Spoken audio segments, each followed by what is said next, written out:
ہماری تیاری کیا ہے اگر اچانک جانے پڑے اس کی بارگاہ؟ کیا تیاری؟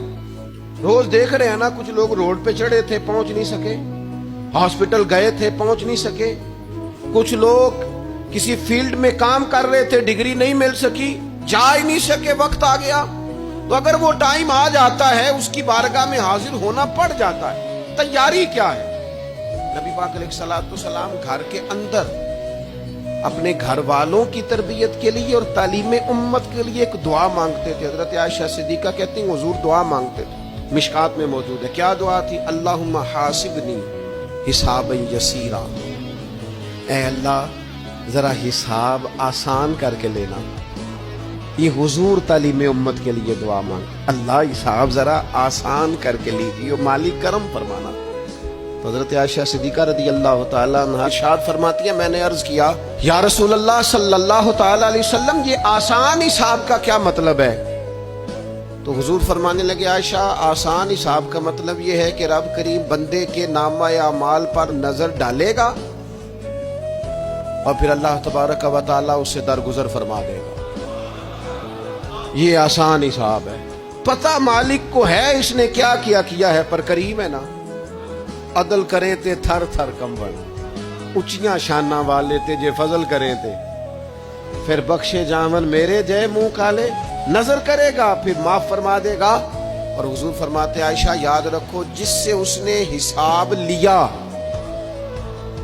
وہ پھر بڑی مشکل میں آ جائے گا، اس کے لیے مشکل ہو۔ اللہم حاسبنی حسابا یسیرا، اے اللہ تو حساب ذرا آسان کر کے لینا، ذرا آسان کر کے، اس لیے تعلیم امت کے لیے کہ امت کے دل میں خیال پیدا ہو کہ حساب دینا ہے، تو نے حساب دینا ہے، تو نے اپنے مال کا حساب دینا ہے، تو نے اپنے لفظوں کا حساب دینا ہے، تو نے معاملات کا حساب دینا ہے۔ تو جس کرسی پہ بیٹھا ہے، تو کلرک ہے یا صدر ہے، تو نے اپنی اس نشست کا حساب دینا ہے۔ تو استاد ہے یا پیر طریقت ہے، تو مؤذن ہے یا خطیب ہے، تو جو بھی ہے تو نے حساب دینا ہے۔ تجھے تیرے منصب کے بارے میں پوچھا جائے گا، تجھے تیرے عہدے کے بارے میں پوچھا جائے گا، تجھے اپنی ذمہ داریوں کے بارے میں حساب دینا۔ مکہ کے جو حالات ہمارے ہاں بیان ہوتے ہیں اور جو کتابوں میں لکھے ہیں ان سے اب میرا خیال ہے ہر مسلمان آگاہ ہے۔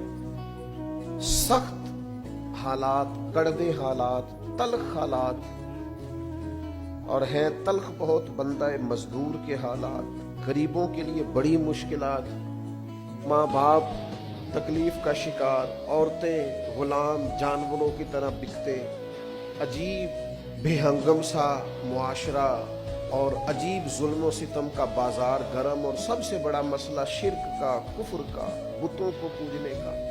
آسمان کا زمین سے جو پہلا رابطہ ہوتا ہے اور جو پہلی وحی غار حرا میں آتی ہے، وہ نہ تو یہ کہتی ہے توحید پہ عمل کرو، نہ یہ کہتی ہے عورتوں کو حق دو، نہ اس وحی میں یہ حکم ہوتا ہے۔ وہ ساری باتیں بھی ہیں، اپنے وقت پر آئیں گی، لیکن جو پہلی وحی غار حرا میں آتی ہے وہ آتے ہی کہتی ہے اقرا،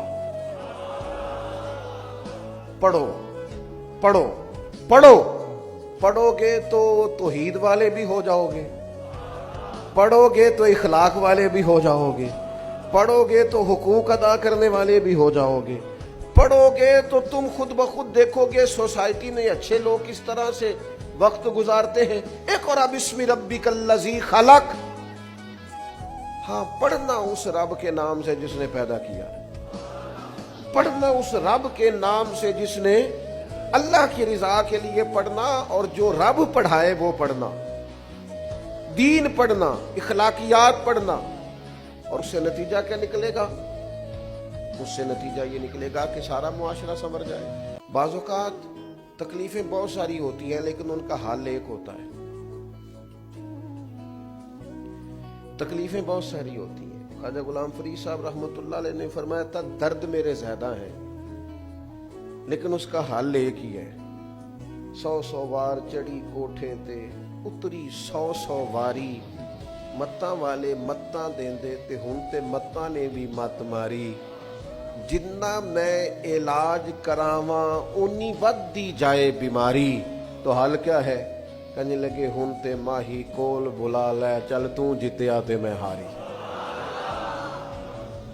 پھر فرمانے لگے کہ حکیماں طبیباں دے وس دی یہ گل نہیں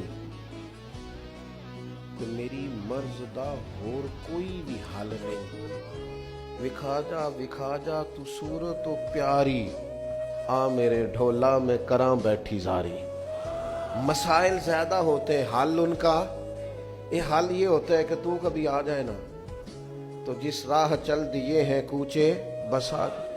اندھیرے زیادہ ہوتے ہیں بعض اوقات۔ ایک تو یہ کہ آپ کمرے میں داخل ہوئے تو اس میں آپ کا پیر ٹکرایا کسی چیز سے، کیونکہ کمرے میں اندھیرا تھا، پیر زخمی ہو گیا۔ پھر تھوڑا آگے بڑھے تو آپ کو محسوس ہوا بچھو بھی پھر رہا ہے۔ پھر اب ذرا اور آگے بڑھے تو آپ کو محسوس ہوا کہ کہیں تھوڑی نمی بھی ہے کمرے میں، کسی وجہ سے کوئی بارش اپنا اثر چھوڑ گئی ہے۔ اب چونکہ کمرے میں اندھیرا تھا تو یہ ساری تکلیفیں تھیں۔ ان ساری تکلیفوں کا حل کیا ہے؟ ایک، روشنی کرو کمرے میں۔ اس میں آپ روشنی کرو گے تو آپ کو محسوس ہو جائے گا پیر سے ٹکرا کیا چیز رہی ہے، اور آپ روشنی کر کے دیکھیں بچھو شچھو چوہے شوہے تو ویسے ہی بھاگ جاتے ہیں سارے، ان کو تو چاہیے بھی صرف اندھیرا ہی ہوتا ہے۔ چور شور سارے دنیا میں جتنے اندھیرے ہیں، جتنی طاغوت ہے، جتنا ظلم ہے، جتنا جبر ہے، جس قدر تکلیف ہے، ان سب کا علاج روشنی ہے۔ اور روشنی کون سی؟ علم کی روشنی۔ اقرأ بسم ربک الذی خلق، تم علم کا دیا جلا دو، اندھیرے خود بخود دور ہو جائیں گے، تم محسوس کرو گے ہر چیز ٹھیک ہو گئی۔ لیکن میں کہہ چکا ہوں کہ آپ شعوری علم حاصل کریں، علم اپنی تربیت کے لیے حاصل کریں۔ اللہ نے ہمارے رسول پاک کو بڑی عظمتیں عطا فرمائی، اللہ نے بڑی شانیں عطا فرمائی، اللہ تعالیٰ نے حضور کے ذکر کو بلند کیا، اللہ تعالیٰ نے نبی پاک علیہ السلام کو حوض کوثر عطا فرمایا، اللہ نے محبوب کو کل کائنات کے لیے نبی اور رحمت للعالمین بنایا، اللہ تعالیٰ نے نبی پاک علیہ السلام کو سب سے آخری نبی بنایا، اللہ تعالیٰ نے آپ کو تمام انسانیت کے لیے کرم کرنے والا، ہدایت کا پیغام دینے والا بنا کے بھیجا۔ اللہ تعالیٰ نے حضور کو گواہ بنایا، بشیر بنایا، نذیر بنایا، اور فرمایا وَلَسَوْفَ يُؤْتِيكَ رَبُّكَ فَتَرْضَىٰ، آپ کا رب آپ کی رضا چاہتا ہے۔ اللہ نے حضور کو قرآن دیا، اللہ نے محبوب کو صدیق اکبر دیے، عمر فاروق دیے، عثمان غنی دیے، مولا علی دیے، حسنین کریمین عطا فرمائے۔ یہ سارے اللہ تعالیٰ نے اپنے محبوب علیہ السلام کی خدمت کے لیے، غلامی کے لیے عطا کیے۔ اللہ تعالیٰ نے رسول پاک کے دین کو پچھلے تمام دینوں کا ناسخ بنایا۔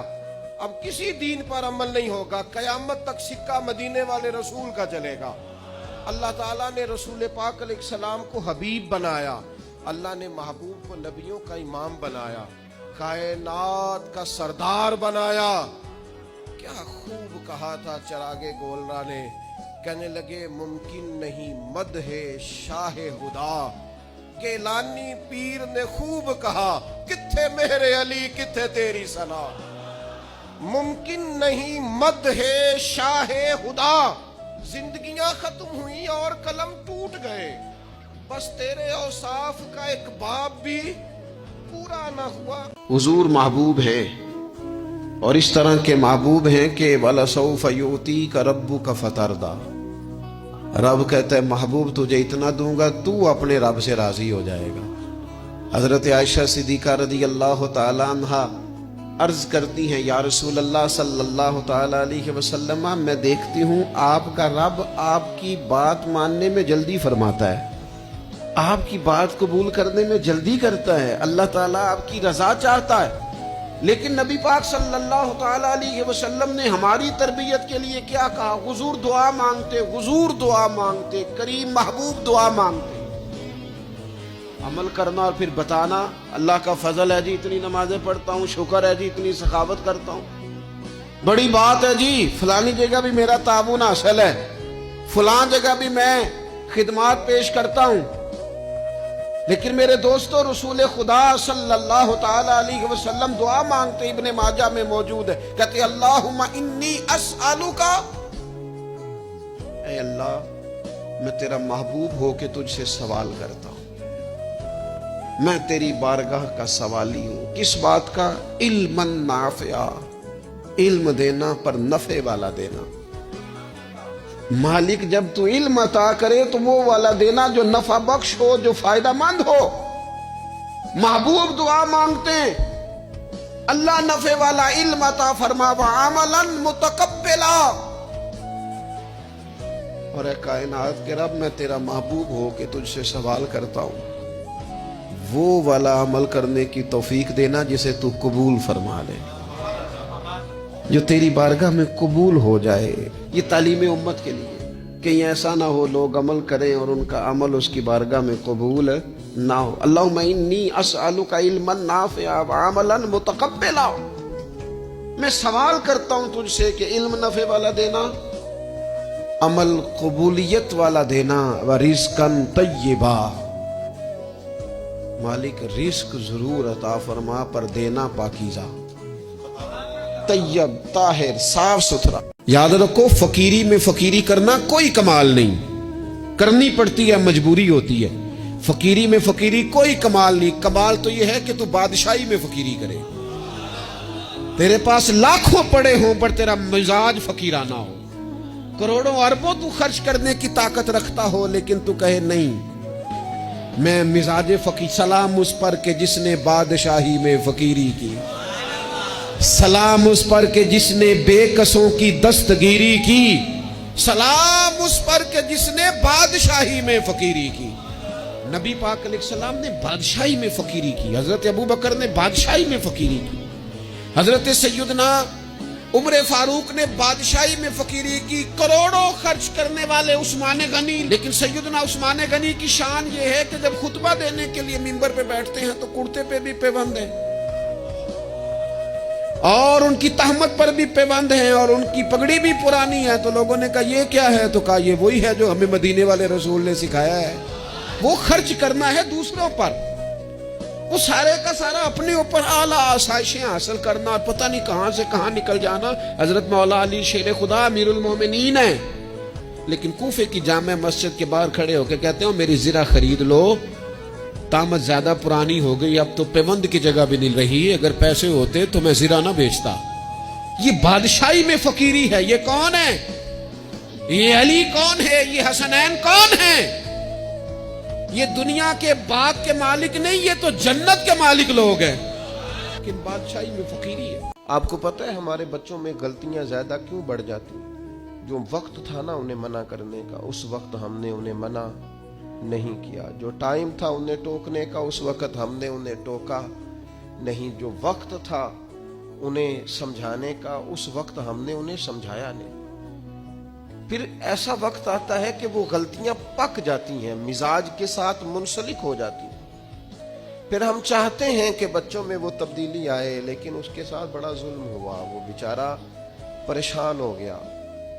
آپ کوئی جملہ غلط پکا لیتے ہیں نا پڑھتے پڑھتے تو وہ پک جاتا ہے. ٹھیک کرانا بھی چاہے بعد میں تو ایک وقت آتا ہے وہ ٹھیک نہیں ہوتا, لیکن اگر وقت پہ اسے ٹھیک کر دیا جاتا تو وہ ٹھیک رہتا. اپنوں کے ساتھ پیار کریں, اپنوں کے ساتھ محبت کریں, اپنوں کے ساتھ آپ کا رشتہ خلوص والا ہو. آپ دیکھیں وہ کہاں غلطی کر رہے ہیں, وقت پر ان کا ہاتھ پکڑیں. فصل کے ساتھ جڑی بوٹی اگ گئے تو میرے بھائی جڑی بوٹی کاٹنا بھی لاڈ ہی ہوتا ہے, وہ بھی فصل کے ساتھ پیار ہی ہوتا ہے. بچوں میں, شاگردوں میں, مریدوں میں, بھائیوں میں, دوستوں میں غلطیاں آ جائیں تو ان غلطیوں کو دور کرنا یہ محبت ہے. آپ اپنے دوستوں کو منع کریں گے تھوڑی دیر کے لیے, یہی ہے نا کہ وہ آپ کو کہیں گے کہ یار جا تو اپنا کام کر, تو یہ تانا آپ نے کس کے لیے سہا؟ تھوڑی دیر کے لیے وہ آپ کو برا ہی کہیں گے تو یہ آپ نے جو اپنے اوپر اس شخص کی طرف سے آپ نے تھوڑی دیر کے لیے شدت برداشت کی تو کس کے لیے برداشت کی؟ آپ خیر کی بات کہیں, آپ اچھائی کا جملہ کہیں, آپ لوگوں کو برائی سے منع کریں. زندگی میں مایوس کبھی بھی نہ ہو, کبھی بھی. ہمارے ہاں نا لوگ بیمار ہو جاتے ہیں تو پریشان ہو جاتے ہیں, او خو جی اب تو مجھے جی 6 سال ہو گئے.